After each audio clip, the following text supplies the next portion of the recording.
Welcome to session 2. In the last session we saw how Dheeraj and Anshul made different picture of the same car depending on where they looked from.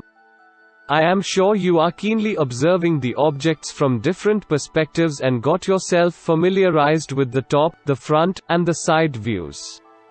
Let's do some more practice now.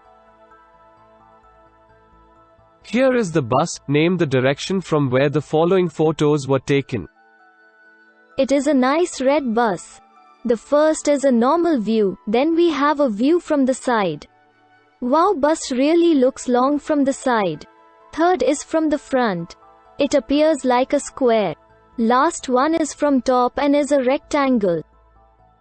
Excellent. Here is a chair. Oh, a rocking chair.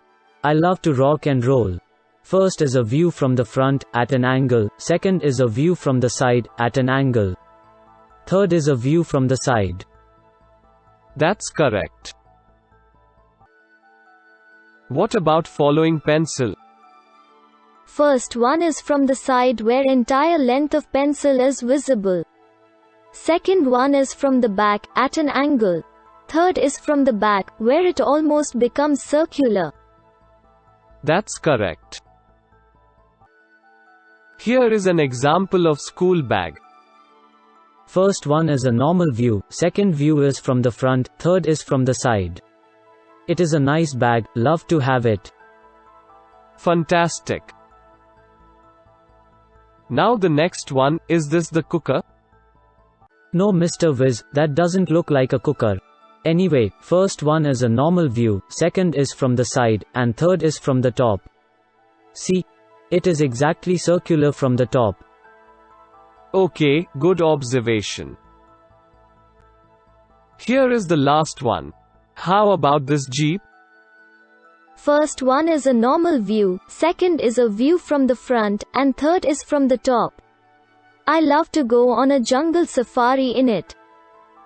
Fabulous. Excellent participation by you all answering these questions.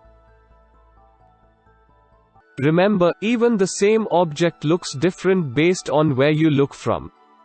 We have seen how a bus from the front is a square, from the side a long rectangle with wheels, and from the top just a rectangle.